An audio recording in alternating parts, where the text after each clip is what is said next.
పిల్లల్ని పెంచడంలో తల్లిదండ్రులుగా మీరు ఎదుర్కొంటున్న సవాళ్లు ఏంటి?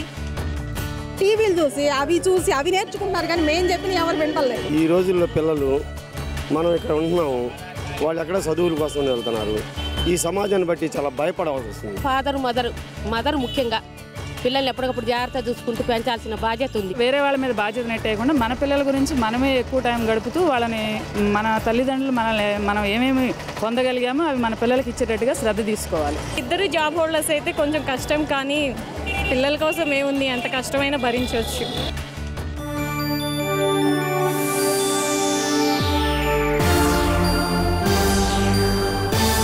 ఇది CBN సమర్పణ.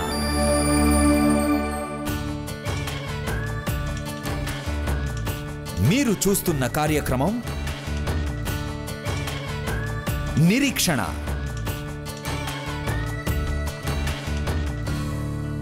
నమస్కారం, నిరీక్షణ కార్యక్రమానికి స్వాగతం. పిల్లల్ని పెంచడం విషయంలో తల్లిదండ్రులు ఎదుర్కొనేటువంటి సవాళ్లను మీరు ఇప్పటిదాకా తిలకించారు. బహుశా మీలో చాలామందికి ఇవి తెలిసే ఉంటాయి. మీరు మీ పిల్లల్ని పెంచడంలో ఇవే సవాళ్లను ఎదుర్కొంటున్నారా? ఈ రోజుల్లో పిల్లల్ని పెంచడంలో తల్లిదండ్రులు ఎదుర్కొనే సవాళ్ల గురించి వివరంగా చర్చించుకుందాం. అయితే అంతకంటే ముందుగా గత 20-30 సంవత్సరాలతో పోల్చినట్లయితే ఈనాటి పిల్లల్ని పెంచడం మరింత కష్టతరం అయిందా? ఈ అంశం గురించి మనం ఆలోచించాలి. సమాధానం అవుననే చెప్పాలి.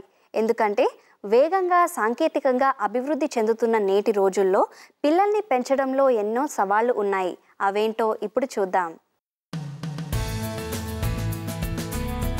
నేడు పిల్లలు ఇంతకు ముందెన్నడూ లేనంత వేగంగా ఎదిగిపోతున్నారు.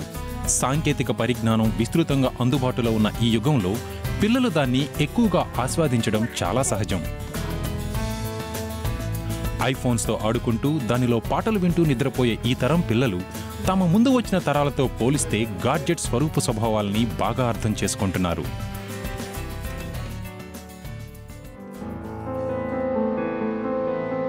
ఒకవైపు ఇంటర్నెట్ లేని ప్రపంచం తెలియని తరం, మరోవైపు 1980-90లలో చదువులో పట్టాలు పుచ్చుకున్న తరం. ఈ రెండు తరాల మధ్య అంతరం రోజురోజుకి పెరిగిపోతుంది. ఈనాటి పిల్లల్ని పెంచడం అనేది నేడు ఎంతో కష్టంగా, సంక్లిష్టంగా తయారైంది.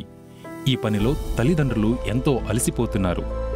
నేడు తల్లిదండ్రులు ఎదుర్కొంటున్న సవాళ్లను, సమస్యలను అర్థం చేసుకోవాలంటే ముందు మనం పిల్లల్ని పెంచడంలో ప్రస్తుతం ఉన్న చిక్కులను, గమనాత్మక శక్తుల్ని అర్థం చేసుకోవాలి.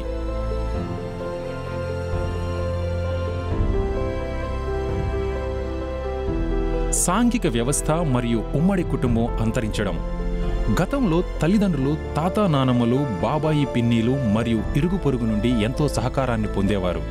కానీ నేడు కుటుంబ సభ్యులు దూరంగా నివసించడం, తాతా నానమ్మలు తమ పనుల్లో తీరిక లేకుండా ఉండడంతో మనం సాంఘిక జీవితాన్ని కోల్పోతున్నాం. ప్రస్తుత పరిస్థితిలో తల్లిదండ్రులకు ఇతర కుటుంబ సభ్యుల సహకారం అందకపోవడంతో ప్రతిదీ వాళ్లే సొంతగా చేసుకోవాల్సి వస్తుంది. ఎక్కువ పని గంటలు. చాలామంది తల్లిదండ్రులకు ఎక్కువ పని గంటలు ఉంటున్నాయి. వాస్తవానికి మొబైల్ ఫోన్స్, ఈమెయిల్స్ లాంటి సాంకేతిక మార్పుల వల్ల మనలో చాలామంది ఆఫీస్ పనిని ఇంటికి తీసుకొస్తున్నారు. ఇంట్లో కూడా ఆఫీస్ పని చేయాల్సిన పరిస్థితి. ఉద్యోగ లక్షణాల్లో వచ్చిన ఈ మార్పులు తల్లిదండ్రులు ఎదుర్కొంటున్న ఇబ్బందుల్ని మరింత జటిలం చేస్తున్నాయి. సాంకేతిక చొరబాటు. టెక్నాలజీ మరియు మీడియాలో వచ్చిన మార్పుల వల్ల ప్రపంచంలో నేడు ఎన్నో అద్భుతమైన పరిణామాలు చోటు చేసుకున్నాయి. అయితే దురదృష్టవశాత్తు ఇది తల్లిదండ్రులు తమ పిల్లల్ని గమనించడంలో, వారిని పర్యవేక్షించడంలో ప్రతికూల ప్రభావాన్ని చూపుతున్నాయి. పిల్లల ప్రపంచంలోకి టెలివిజన్, కంప్యూటర్స్, మొబైల్ ఫోన్స్ రావడంతో తల్లిదండ్రులు తమ పిల్లల జీవితంలో ఏం జరుగుతుందో తెలుసుకునేందుకు పరిమితులు ఏర్పడుతున్నాయి. గత 2 దశాబ్దాలతో పోలిస్తే నేడు పిల్లల్ని పెంచడం అనేది ఎంతో భిన్నమైన వ్యవహారం. పిల్లల్ని పెంచడంలో నేడు సఫలీకృతం కావాలంటే తల్లిదండ్రులు తమ పిల్లలు నివసిస్తున్న ప్రపంచం గురించి పూర్తిగా తెలుసుకొని ఉండాలి. వారికి సహాయపడగలిగే స్థితిలో ఉండాలి. సంభాషించడం. పిల్లల పెంపకంలో సంభాషణ అనే ప్రాథమిక సూత్రం ఎంతో ప్రాముఖ్యమైంది. మీ పిల్లల పట్ల మీ ప్రేమను మాటల ద్వారా వ్యక్తపరుస్తూ ఉండాలి. ఉపన్యాసాలు ఇవ్వడానికి బదులుగా వారు చెప్పేది వినాలి. ప్రేమతో వారిని క్రమశిక్షణలో పెట్టాలి. జీవితం ఆరంభంలోనే వారు చిన్న చిన్న నిర్ణయాలు తీసుకునేలా అనుమతిస్తూ వారిలో ఆత్మవిశ్వాసాన్ని పెంచాలి.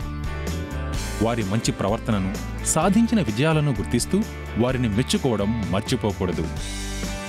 చిన్ననాటి నుండే వారిలో ప్రేమ, గౌరవం, ఆత్మవిశ్వాసం అనే బలమైన పునాదులు వేయండి. దాంతో వాళ్ళు సొంతగా సరైన నిర్ణయాలు తీసుకునే సామర్థ్యం గల వ్యక్తులుగా తయారవుతారు. నేడు పిల్లల్ని పెంచడం అనేది భిన్నమైన ప్రధానమైనటువంటి అంశమని మనమందరము గుర్తించాలి. అయితే దీని విషయమై బైబిల్ సూచించేటువంటి నియమాలు మాత్రం ఎన్నటికీ మారవు. పిల్లల్ని ప్రేమతో, క్రమశిక్షణతో పెంచాలి. పిల్లల్ని పెంచడం విషయంలో మనము ఒక ఖచ్చితమైనటువంటి పరిధులు కలిగి ఉండాలి. అయితే అవి ప్రేమపూర్ణమై ఉండాలి. ఈ విషయమై మరింత చర్చించుకుందాం. చూస్తూనే ఉండండి మీ నిరీక్షణ.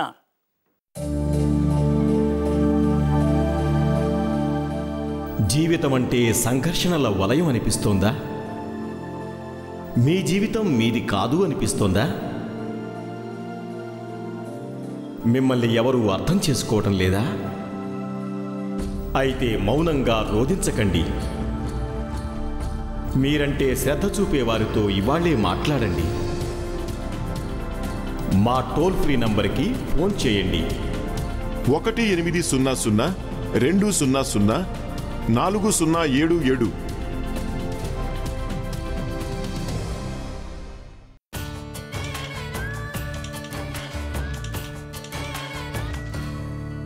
Welcome back. తిమోతి మోక్తాన్ తండ్రి మద్యానికి బానిసయ్యాడు. దాంతో ఇంట్లో తరచూ సమస్యలు, గొడవలు వస్తూ ఉండేవి. తండ్రి ఇంటికి తాగి వచ్చిన ప్రతిసారి తనను కొడతాడేమోనని తిమోతి ఎంతగానో భయపడేవాడు. అతను ప్రేమ కోసం, స్థిరమైన కుటుంబం కోసం ఎంతగానో తప్పించాడు. అది దొరక్కపోవడంతో చివరకు ఎలా తయారయ్యాడో అతని మాటల్లోనే విందాం. నా పేరు తిమోతి మోక్తాన్. నేను నేపాల్లోనే ఉంటాను. మా నాన్న బాగా తాగి వచ్చి నన్ను, నా సోదరుణ్ణి, చెల్లెళ్లను, మా అమ్మను బాగా కొట్టేవాడు. తండ్రి పెట్టే చిత్రహింసలు భరించలేక, పెద్ద కొడుకుగా బాధ్యతలు నెరవేర్చలేక తిమోతి మోక్తాన్ నేపాల్లోని తన ఇంటిని వదిలి నాగాలాండ్కు పారిపోయాడు. అప్పుడతనికి 12 ఏళ్లు. డబ్బు సంపాదించడానికి, బతుకు వెళ్లదీయడానికి పనిచేయడం మొదలుపెట్టాను. చాలా చోట్ల పనిచేశాను. నేను సంపాదించే డబ్బు వల్ల ప్రశాంతత వస్తుందనుకున్నాను, కానీ రాలేదు. అందుకని తాగడం మొదలుపెట్టాను. సిగరెట్లు కూడా కాల్చేవాడిని. స్నేహితులతో కలిసి మాదక ద్రవ్యాలు వాడేవాడిని. నేనేం చేసినా సంతృప్తి అనేదే లేదు. పైగా అనారోగ్యం. నా జీవితం క్షీణించడం మొదలైంది. తిమోతిలో ఉన్న అశాంతి, తన అలవాట్లను తీర్చుకోవడానికి అవసరమైన డబ్బు కోసం అతను తీవ్రవాద బృందంలో చేరిపోయాడు. అక్కడ మేము సంపన్నుల నుంచి డబ్బు కాజేసేవాళ్ళం. వాళ్ళు ఇవ్వడానికి నిరాకరిస్తే హతమారుస్తామని బెదిరించేవాళ్ళం. నేను మా నాయకుడి ఆదేశం పాటించేవాడిని. అతడు ఏం చెప్తే అదే చేసేవాడిని. దోచుకున్న డబ్బంతా మా నాయకుడికి ఇచ్చేసేవాడిని. ఆ రకంగా మేం ప్రజలను బెదిరించి వాళ్ళ నుంచి లాక్కునేవాళ్ళం. ఒకరోజు తన బృందం సభ్యులతో ఉండగా ప్రత్యర్థి వర్గం వారు వారి మీద దాడి చేశారు. ఒకరోజు నేను ఫ్రెండ్స్తో కలిసి పేకాడుతూ ఉన్నప్పుడు ప్రత్యర్థి వర్గం వారు వచ్చి మా మీద కాల్పులు జరపడం మొదలుపెట్టారు. మాకు ఏం చేయాలో తోచలేదు. నా ఫ్రెండ్స్ వెంటనే అక్కడి నుంచి పారిపోయారు. నేను పారిపోవడానికి ప్రయత్నించాను, కానీ ఒక బుల్లెట్ నా చేతికి తగిలింది. నేనేమీ చేయలేకపోయాను. నా చేతి నుంచి రక్తం కారిపోతూ ఉంది. తర్వాత నేను స్పృహ తప్పి కింద పడిపోయాను. ఓ గంట తర్వాత తిమోతి స్పృహలోకి వచ్చాడు. చేతి నుండి రక్తం బాగా కారుతూ ఉంది. చికిత్స కోసం తనంతట తాను దగ్గరలో ఉన్న ఆసుపత్రికి వెళ్లాడు.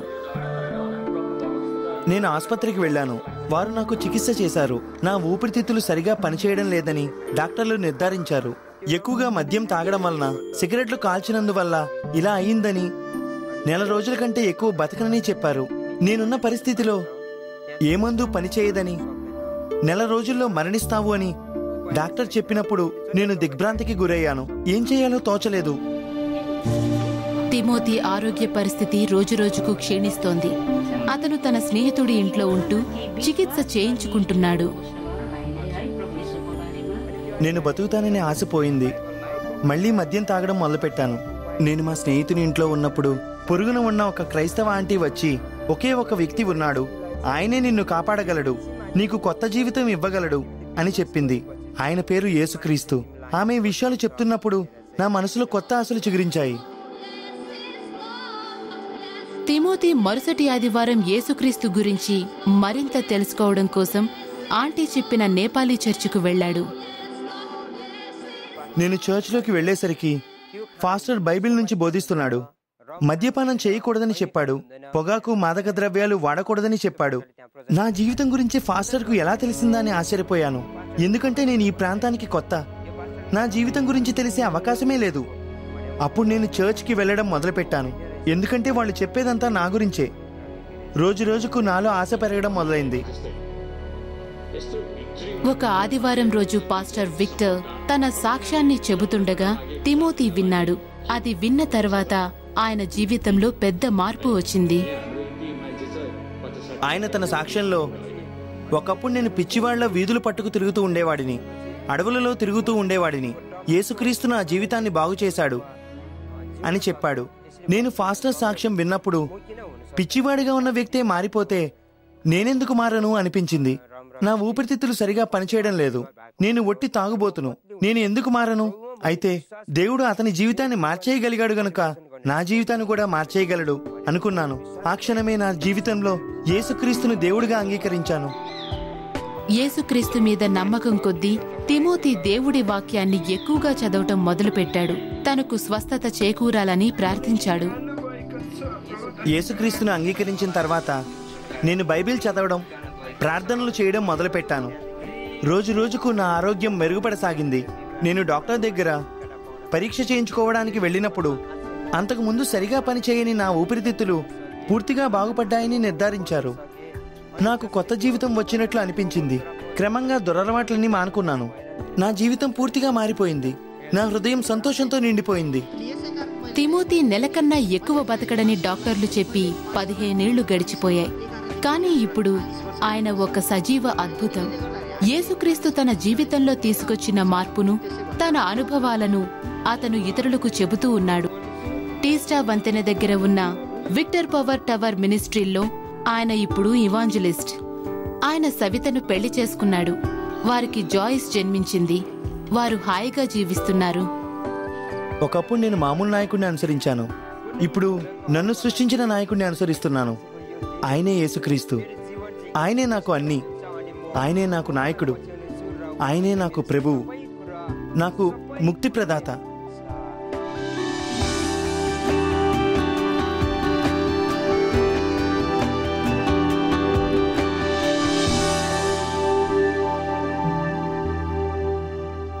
తన కుటుంబంలో పొందని ప్రేమ అంగీకారాన్ని తిమోతి యేసుక్రీస్తులో పొందాడు. 6 నెలల పసికొన ఇంటిలో ఎదుగుతున్నటువంటి విధానం చూసినప్పుడు చాలా ముద్దుగా ఉంటుంది. కాస్త వేరే దృక్పథంతో చూడగలిగినట్లయితే చాలా పాఠాలు నేర్చుకోగలుగుతాం. ఆ పసికొన చేతిలో రంగుల బంతి గనక పెట్టగలిగినట్లయితే ఆ బంతిని పట్టుకోవడానికి అటు కళ్ళు, ఇటు చేతులు, ఇటు కాళ్ళు, ఇటు నోరు, ఈ వీటన్నిటిని ఏ విధంగా సమన్వయం చేయడానికి ప్రయత్నం చేస్తాడో చూస్తూ ఉంటే ఆశ్చర్యాన్ని కలిగిస్తుంది. నేర్చుకోవటం అక్కడే ఆరంభమవుతుంది. ఆ విధంగా నేర్చుకుంటున్నటువంటి పిల్లలు పెద్దవాళ్ళు అయ్యేదాకా తల్లిదండ్రుల దగ్గరే ఉండటం చాలా అద్భుతం. ఈ ప్రపంచంలో ఉన్నటువంటి జీవరాశుల అన్నిటిలో బహుశా మానవుడే అనుకుంటా అతి ఎక్కువ కాలము తల్లిదండ్రుల దగ్గర నుండి నేర్చుకునేది. అందుకనే పిల్లలు గనక సరిగ్గా లేకపోయినట్లయితే ఖచ్చితంగా ప్రశ్నించాల్సింది తల్లిదండ్రులనే. దీన్ని బట్టే తల్లిదండ్రులకు పిల్లల్ని పెంచడం అనేది చాలా సవాలుతో కూడినటువంటి పనిగా అయిపోతుంది. ఈరోజు మనం కలిసి ఈ ప్రక్రియను సంతోషంగా, సునాయాసంగా ఎలా చేయగలమో కాస్త కలిసి ఆలోచించడానికి ప్రయత్నం చేద్దామా? పిల్లల్ని పెంచడం అనేది ఖచ్చితంగా సవాలుతో కూడిందే, కానీ దేవుడు మనకి సహాయం చేయడానికి ఇష్టపడుతున్నాడు. కాబట్టి దేవుణ్ణి అడిగి నేర్చుకుందాం ఏం చేస్తే ఈ పిల్లల్ని ఎలా పెంచగలుగుతాము అనేది. పిల్లల్ని పెంచడం విషయంలో 2 విపరీతమైనటువంటి పద్ధతులు ఉన్నాయి. కొంతమంది తల్లిదండ్రులు మిలిటరీ డిసిప్లిన్తో పెంచాలి అని అనుకుంటారు. ఆ విధంగా పెంచినప్పుడు ప్రేమ కొదువైపోతుంది. వాళ్ళు పెద్దవాళ్ళైనప్పుడు చాలా మూర్ఖంగా ప్రవర్తిస్తారు.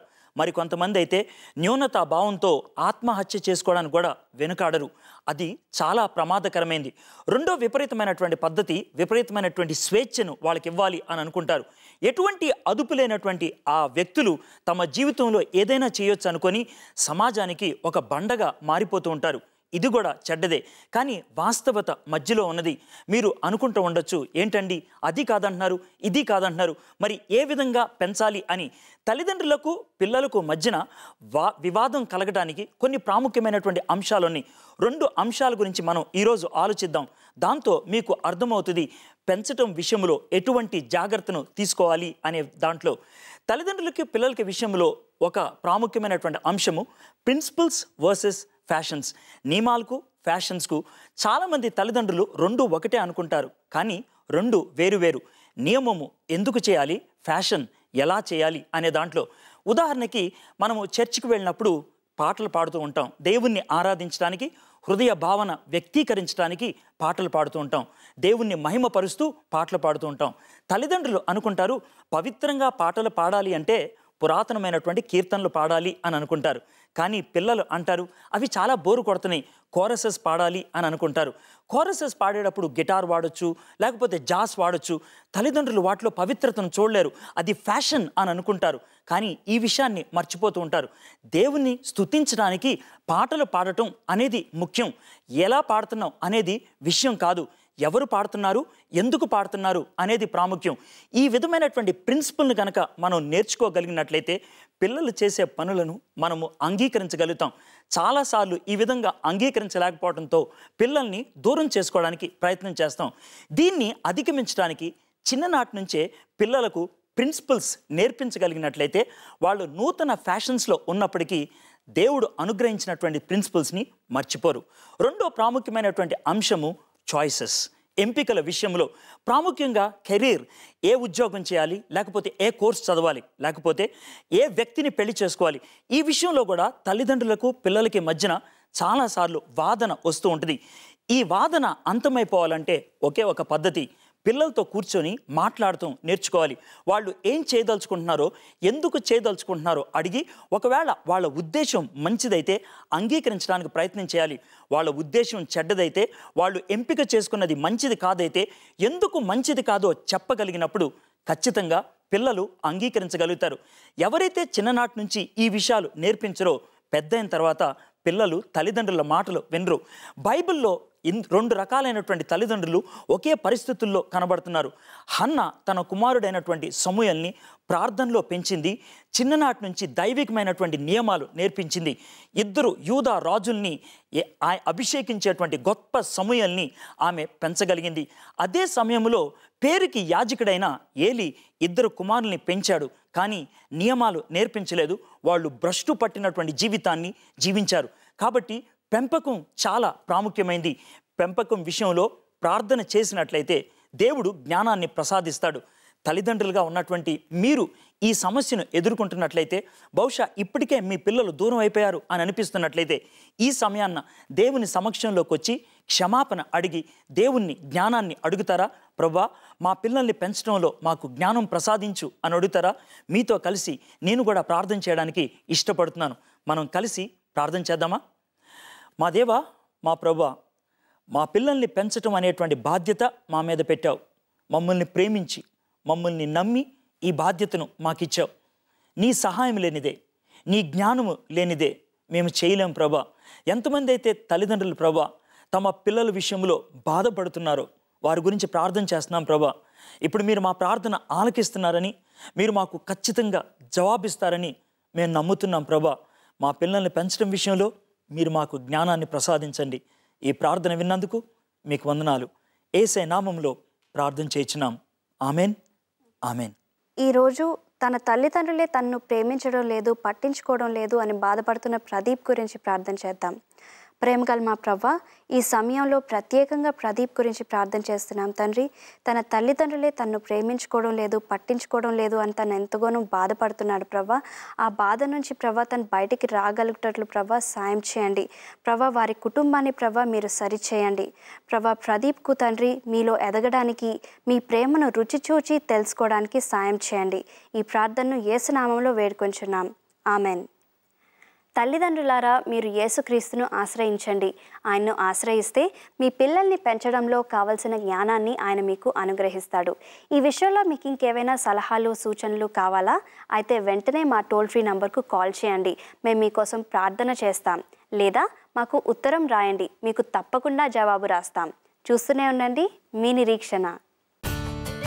కుటుంబాన్ని సాఫీగా నిర్వహించడానికి అంజమ్మకు సహాయపడిన ఆపరేషన్ బ్లెస్సింగ్ మరికొంచెం సేపట్లో.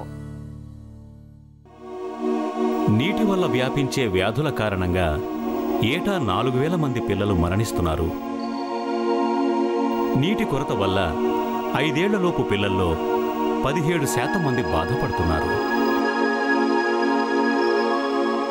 పిల్లలకు సురక్షితమైన మంచినీరు అందించేందుకు CBN లివింగ్ వాటర్ మారుమూల గ్రామాలలో బోరుబావులు వేస్తున్నది.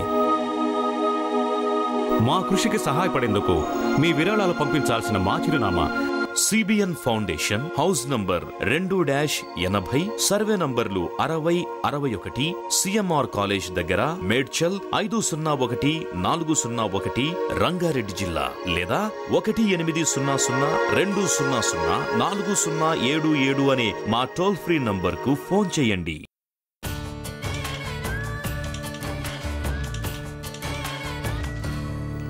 Welcome back.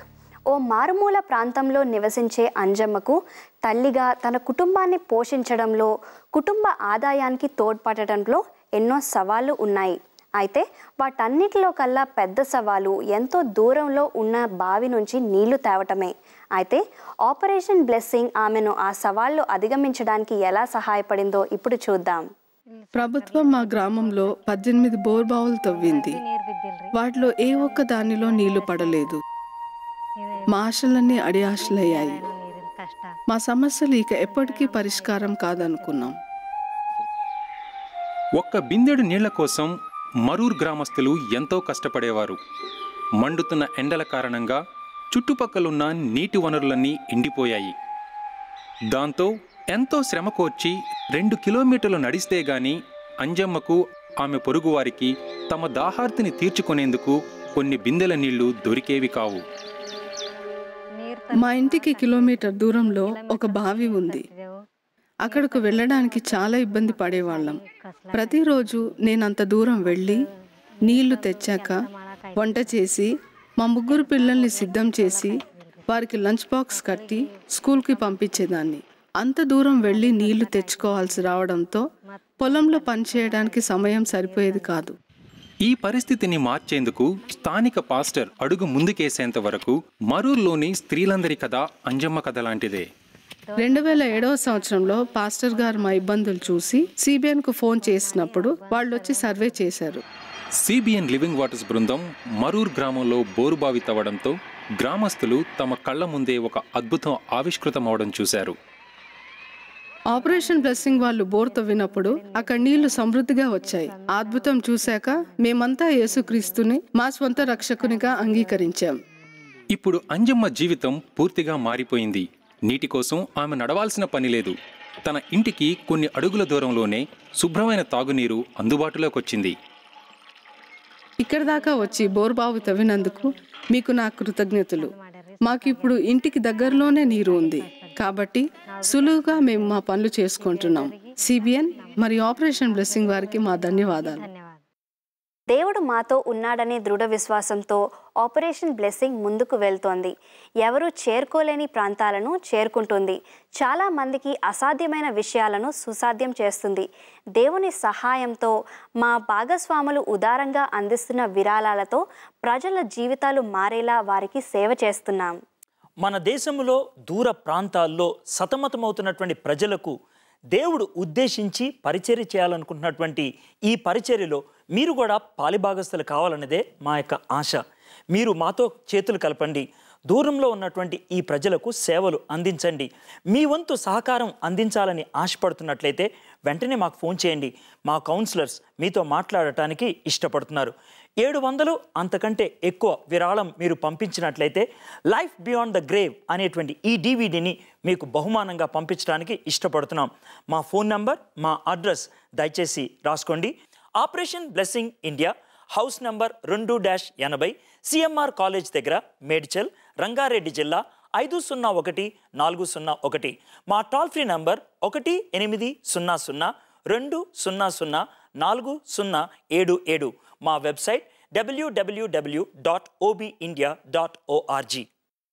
పిల్లలను దైవికంగా పెంచి వారిని మంచి పౌరులుగా తయారు చేయాల్సిన బాధ్యత తల్లిదండ్రులపై ఉంది.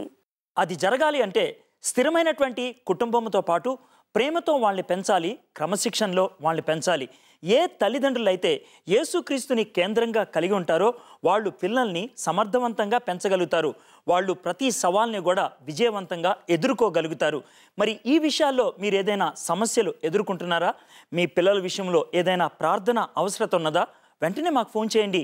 మా సిబ్బంది వారు మీతో కలిసి ప్రార్థన చేయడానికి ఇష్టపడుతున్నారు. వచ్చే వారం ఇదే సమయానికి ఇదే ఛానల్ మీద మళ్ళీ కలుసుకుందాం. యేసుక్రీస్తు ప్రభువారు మనందరికీ తోడుగా ఉండను గాక.